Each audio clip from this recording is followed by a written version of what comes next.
Yes. Hey, it's Ernie. Hey, how's it going? I'm doing good. How you doing today? I'm doing great. Thank you so very much for taking the time to do this interview. No problem whatsoever. Well, once again, thank you for taking the time to do this, to talk about the brand new Body Count album coming out on March 31st.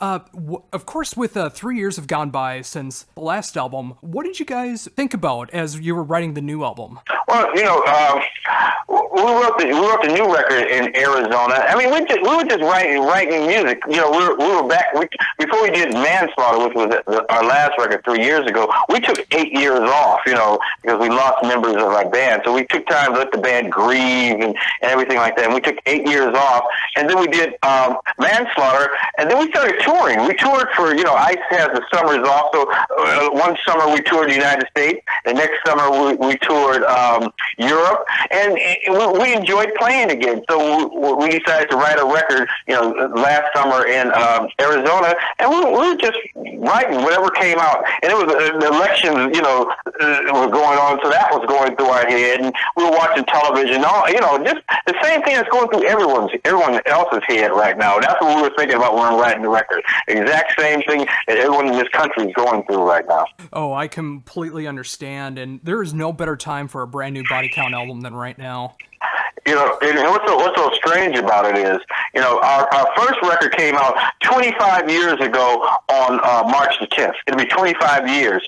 And when we were writing that record, I remember we were 25 years younger, and we thought by us bringing a light and saying, cop killer, and we were talking about racism and things like that, we thought it would, by now it would go down. It'd be more, the rates of police brutality would go down. But it seems like things are at an all-time high. I mean, everything. We talk about racism. Racism is worse than it's ever been, and cops are, still the same as they were 25 years ago. Yeah, and I was actually going to bring up Cop Killer later, but I'm glad you brought it up now, because that message all that time ago, you think that would have had more of an impact, and because it caused so much controversy, and in my opinion, in a great way, because it shed a light on something that really needed to be talked about. But it feels like we need a refresher in that.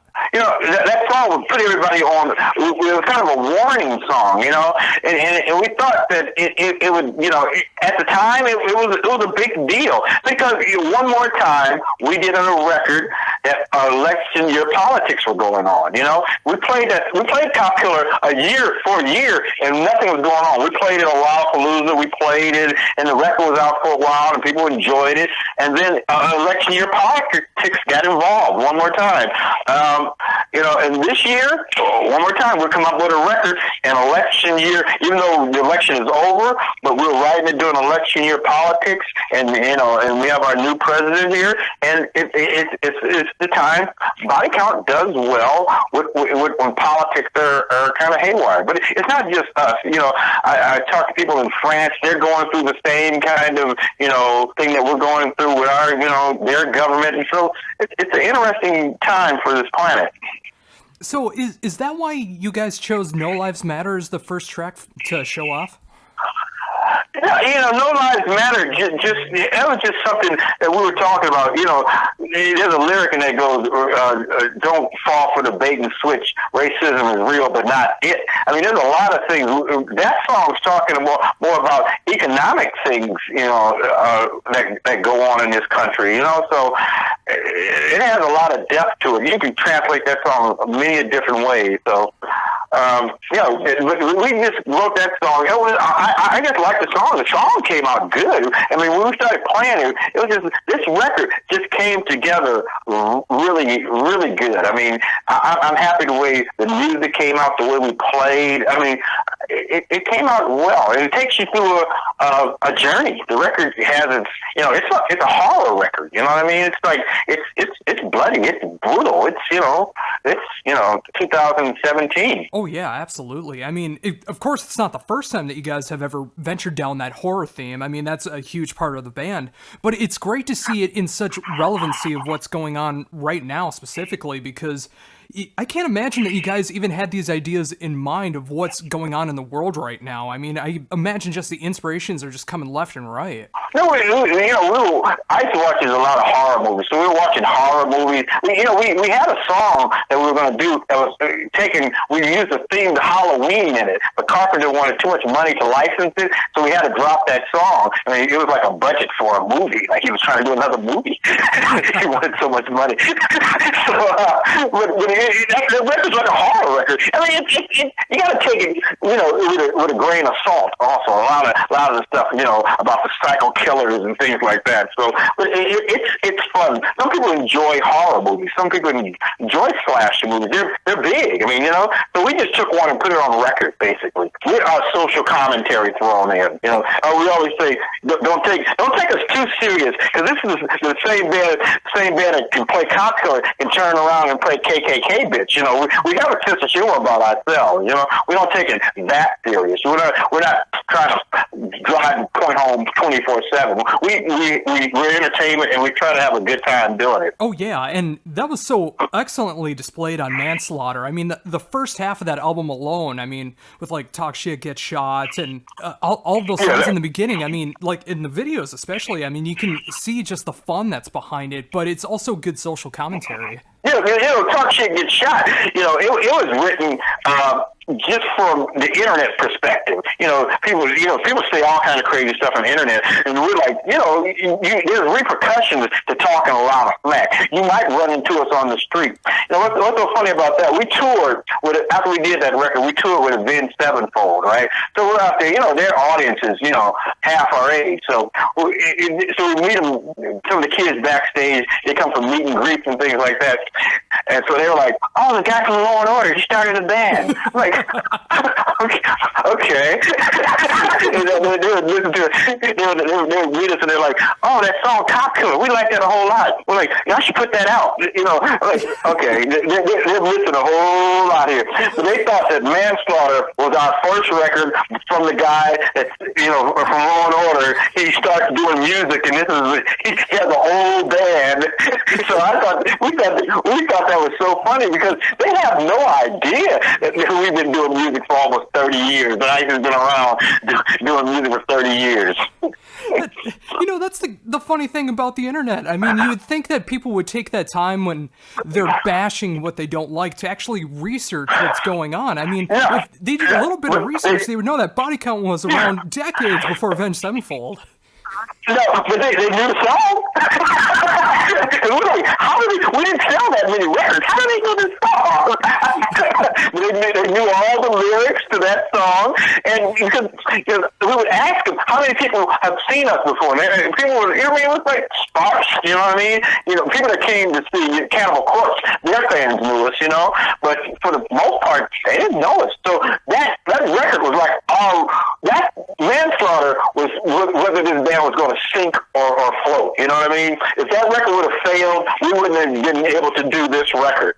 But that record did well. It made people know that we were here, and people wanted to come see us, and it made it possible for us to do this record. And with that, I mean, being on such amazing tours like with Avenged Sevenfold, or I know you guys did a one-off show in Milwaukee where Avenged Sevenfold wasn't a part of that, but it was with that whole tour. I mean, how was that experience, being able to tour with all those different metal bands and have Body Count be a part of it? It felt right. I mean, we did those kind of tours. Our first tour, we ever went on was Lollapalooza, which was like a real hodgepodge of music. You know what I mean? After we did, when we first started the band, we did 10 shows in L.A. And then the next thing we know, we're playing in front of 30,000 people. The original band had Baptism by Fire. So we got thrown out there, and the next thing you know, we're playing in front of, we're touring with Guns N' Roses and Metallica. So we've done that. So by us taking all that time off, we took almost a decade off, really. early, you know what I mean? A little more than a decade. So we didn't do a record for 8 years, and the record before that, we didn't do it right. We did it with Ice in New York and us in L.A.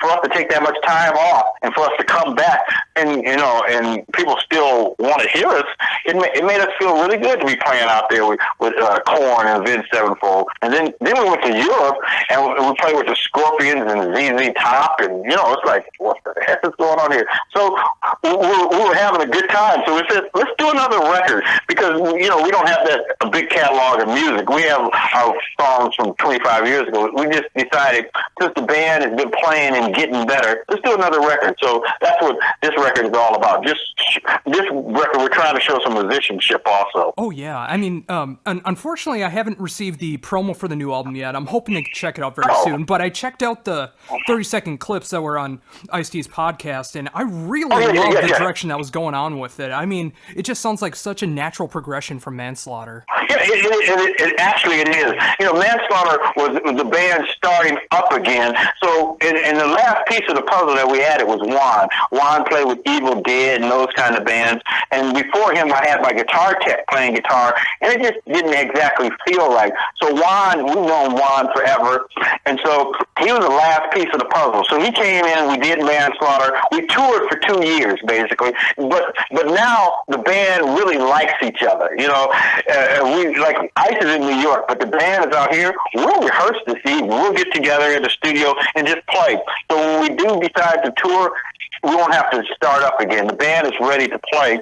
And, you know, Juan came in and we toured for those 2 years, and the band's gotten better. So when you hear the record, you'll hear musicianship on this record. Oh, yeah, and that's why I loved Manslaughter so much. I mean, I love those leads that you do throughout the entire album. I mean, it's just that great signature guitar style that you have, and I expect that it's even expanded upon more with Bloodlust. Yeah, it is, but also, Dave Mustaine took a solo on this record. I was just like, okay, cool. You know, he soloed on the record, so I was happy just to put that down and say, you know, I did a guitar solo with Dave Mustaine. It's always being a black guitarist to be accepted into rock and roll. You know, I always think that's cool. But I've been accepted all along. But sometimes it's good to have that feather in your cap. You know, like I produce Sabbath and things like that. So it's like I've been accepted, but you know, it's always good to say, you know, I get to play with Dave. Dave has been our friend for a long time too. Oh yeah, I mean, not even just in those situations where you get to tour with all these great bands that are in rock and metal, but you know, it's like when you get someone like Dave Mustaine or Max Cavalera to add their, or Jamie Josta from Manslaughter, you know, it's great to see all of those people from all these different sides of rock and metal wanting to contribute to a Body Count album. Yeah, it's fun, you know, and that's what it should be. It's just a lot of fun. We're fortunate to have, you know, Max and Randy. Randy's a great dude. I mean, we have, you know, it's not no record company scheme or anything like that, or record company says, we know this guy. These are our friends. You know what I mean? These are the people that we like, that we play on their record, that we can hang with and go out to dinner with. So that's what's so cool about it. Oh, definitely. And it's great to see the final product from a fan standpoint. I mean, seeing such great songs written with the perfect guest spots attached to them. You know, and that's what I think that also, we have the perfect songs for the perfect people. We didn't force a song on someone. We like, Dave would be great on this song. Dave has a song called Civil War, and he starts off, it's like, okay, this record's starting off like things are jumping off. So he sets the tone. Dave Mustaine sets the tone for the record. You know, and it comes from us, you know, for not having egos. Dave, on the first person you hear on a Body Count record isn't Ice, it's Dave Mustaine, you know? So I thought that was kind of cool. Oh, absolutely. And I knew it kind of threw me off when I heard like the beginning of that on Ice-T's podcast, where it's like hearing Dave Mustaine doing the intro to a Body Count album. It's such a cool thing to see. But you know, for years and years, Dave Mustaine for Megadeth came out to an Ice-T track. They came out to Don't Worry, Be Happy, which is an Ice-T track with Jello Biafra on it. So that's what he came out to for years. That was his intro. And he wrote that himself. So he knew exactly the tone to set for it. He knew exactly. We didn't have to say, do this, do that. He wrote it. He knew the tone to set. Oh, and again, that is just so cool to see that. And of course, keeping with those awesome thrash elements. I mean, another one from the Big Four thrash. I mean, you guys did your take on Slayer this time around. That was awesome to see.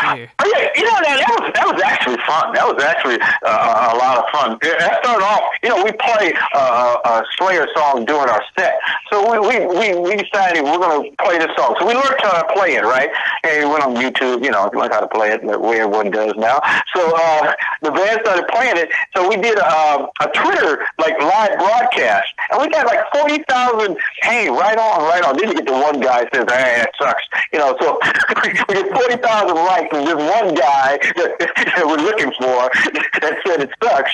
So we played it. We're like, let's put this on the record. And so we just put it on the record. And we tried to play the song as close to we could of the song itself. You know, we didn't want to butcher it. You know what I mean? We didn't want to make it body countish. We just wanted to do a good tribute to a band that we dig, you know? Oh, absolutely. But I noticed with the track listing, I saw that Post-Mortem is after Raining Blood. Is that the case also on the album? No, Post-Mortem comes before Raining Blood on the record. It comes before. We did it in reverse. Just because after it goes, we like that guitar riff at the beginning, because once you hear that guitar riff, you know the song. So when we start with Post-Mortem, people might not know that riff. So when we start with that riff,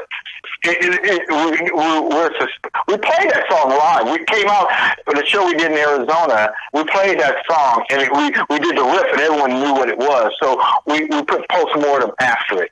I actually really like that approach. I mean, it makes it more of a medley feel that way. Of course, playing the whole thing, but it's really cool to see that kind of take on it. Yeah, like I said, it flows. And when we played it live like that, it just flowed better. Because we put Post-Mortem before it. Post-Mortem doesn't have that proof that the Raining Blood does. You know what I mean? It's not that identifiable like that song is. So it just works good. It works good. We only played it live one time, but it worked fine.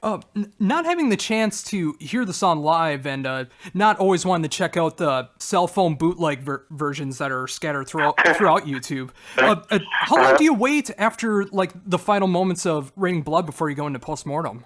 It goes almost right into it. It flows after Raining Blood flows right into it. So you really can't tell. You think it's part of the song. What can you hear? You don't think it's part of the song. It feels so natural. Oh, that is really cool to hear, because, you know, it's just like it's so synonymous to have the original track listing with that, but going reverse like that, I mean, it takes a whole new spin on it, but keeping that core Slayer sound, I mean, it's really cool. Yeah, wait till you hear it. You know, because, you know, like on the Judgment Night, when we do the Exploited, they do the Exploited song, it's kind of like that, like a medley of a few songs together, you know? Oh yeah, absolutely, and that was a great take on it, and I'm glad to see that the spirit is still going on with people. Yeah, we played that song live, so we get to do our Slayer song. So we just decided to do a straight Slayer song, not a Slayer covering someone else's song. So we just decided to do a straight Slayer song. So with that, I mean, with your hands on Suicidal Tendencies on the last album, Slayer this time around, is there anything else on track as far as like new covers that you guys would be doing in the future? Not that I know of. We might cover a Sabbath song sooner or later. You know, those are bands that we like. This record we just covered that. Last record we covered. You know, we just play a few verses of Institutionalized, and people love that song. You know, it was a sense of humor to it. You know what I mean? We brought it up to date with a sense of humor, and you know, no telling. You know where we might go. We're just having fun doing music, so no telling. Oh yeah, and going back into the early days of the band, of course, you got your chance to be able to record a Black Sabbath album. I mean, how did that experience teach you when it come to your own playing, when you were recording such a legendary band like Sabbath? Well, it helped me out a lot of different ways. I got to work with Cozy Powell, who's one of the greatest drummers of all time. And, you know, the thing I always find interesting, the greatest story I ever tell, is I'm in the studio doing guitar solos with Tony Iommi, and then watching Jeff Beck, Brian May, and Jimmy Page. And I'm just like, what the hell is going on here? So they sit behind me in the control room, and Tony's doing guitar solos. You know, and those are my guys. You know, I want to turn around and just ask them every question I have from beginning to time about music, you know? And so Tony says to me, I remember this. He says, he does a guitar solo. He finishes. He says, Ernie, what do you think of that? I'm like, why are you asking me this? Why don't you not Jeff Beck, Brian May, and Jimmy Page this question? So they're looking at me. I was like looking at them. I'm like, oh, and I pushed the talk back button and said, can you do it one more time for me? Because I didn't even know what he played. I didn't know he played notes. I couldn't even concentrate. That was a great experience of my life. And so, and then Tony brought the guitar that he used on Iron Man. And I'm a left-handed guitar player. So he says, Ern. He called me Ern. He says, Ern, I've got this guitar I use on Iron Man. I'm going to let you play it. I'm like, okay, I'm going to leave it here tonight so you can play it. So all night from 10 o'clock in the morning, from 10 o'clock at night till 6 o'clock in the morning, I played Iron Man on that guitar in a mirror. So, you know, and the thing about that was that I learned from them is at 8 o'clock at night, they were done in the studio. They're like, I'm like, okay, let's do this one more take. They're like, no, it's 8 o'clock. We're going home. We're not going to play nothing tonight that we can't play tomorrow. And they'd come back in the next day at 1 o'clock. So that's what I learned from them. And then, so what that helped me do, first it helped me realize I didn't want to produce records anymore, because it's high stress, you know, when you produce other bands like that. And it helped me with dealing with Will Putney. Will Putney's our producer now.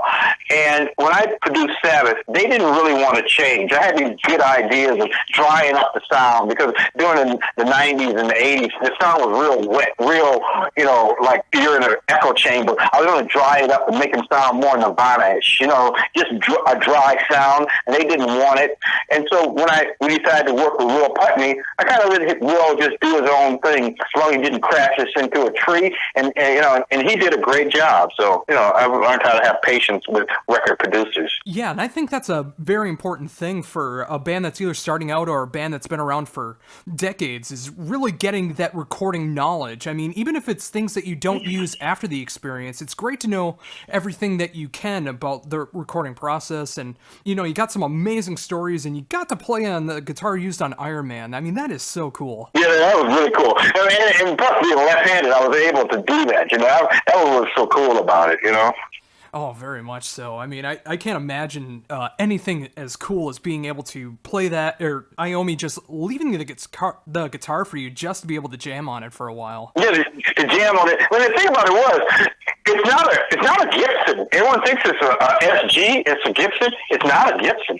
Gibson wouldn't make him a guitar with 24 frets on it. It's a guitar called an Eagle. It's an English company, and they make a copy of the SG, but it has the 2 extra frets that he wanted.